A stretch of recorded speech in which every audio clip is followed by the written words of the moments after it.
अस्सलामुअलैकुम नजरीन, आप देख रहे हैं जचरला टाइम्स न्यूज। बीआरएस हुकूमत ने रोजगार तरबियती मराकज़ को नज़रअंदाज किया। नौजवानों के लिए जदीद टेक्नोलॉजी मराकज़ का वजीर गड्डम विवेक वेंकट स्वामी ने संग बुनियाद रखा। महबूबनगर जिले के राजापुर मंडल के रंगारेड्डीगुड़ा गांव में एडवांस टेक्नोलॉजी सेंटर ATC का संग बुनियाद रियासती वजीर मेहनत व रोजगार गड्डम विवेक वेंकट स्वामी ने रखा। इस मौके पर जड़चल्ला के रुकन असम्बली जनमपल्ली अनिरुद्ध रेड्डी भी मौजूद थे। तकरीब से खिताब करते हुए वजीर विवेक वेंकट स्वामी ने कहा कि गुज़िश्ता 10 साल बीआरएस हुकूमत के दौर में रियासत भर के 65 ITI मराकज़ को मुनासिब फ़ंड फराहम नहीं किए गए, जिसके बायस ये इदारे गैर फ़ाल हो गए। इन्होंने इल्ज़ाम आयद किया कि साबिक़ हुकूमत ने नौजवानों की तरबियत, महारतों के फ़रोग़ और रोज़गार की फराहमी जैसे अहम शोबों को नज़रअंदाज किया।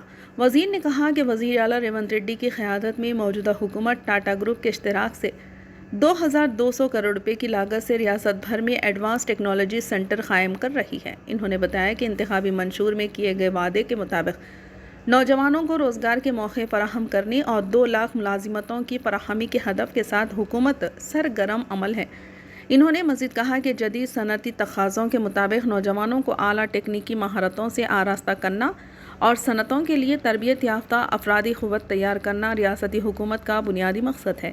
इस मौके पर रुकनी असम्बली जनमपल्ली अनिरुद्ध रेड्डी समेत दीगर अवामी नुमाइंदे, अफसरान और मुकामी अवाम बड़ी तादाद में मौजूद थे। आइए देखते हैं जड़चल्ला टाइम्स न्यूज़ की रिपोर्ट। चैनल को लाइक करें, शेयर करें और सब्सक्राइब करना ना भूलें।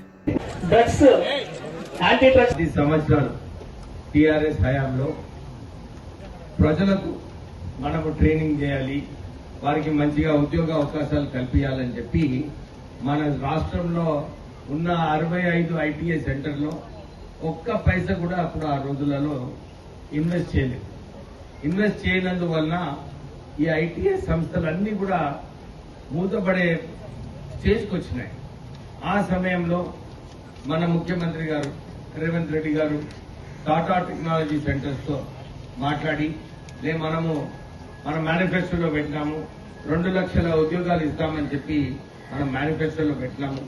దీన్ని అమలు చేయాలంటే మన పిల్లలకు మంచిగా ట్రైనింగ్ ఇప్పించాలి, వీళ్ళకు ఉద్యోగ అవకాశాలు కల్పించాలి అని చెప్పి ఈ అడ్వాన్స్ టెక్నాలజీ సెంటర్స్ లో టాటా టెక్నాలజీస్ తో మాట్లాడి 2200 కోట్లతోని ఇవన్నీ కూడా చేంజ్ మోడర్నైజేషన్ చేసి దీన్ని అడ్వాన్స్ టెక్నాలజీ సెంటర్ చేస్తే వీళ్ళందరికీ ఉద్యోగాలు కల్పిస్తారని చెప్పి ఈ కార్యక్రమం తీసుకోవడం జరిగింది.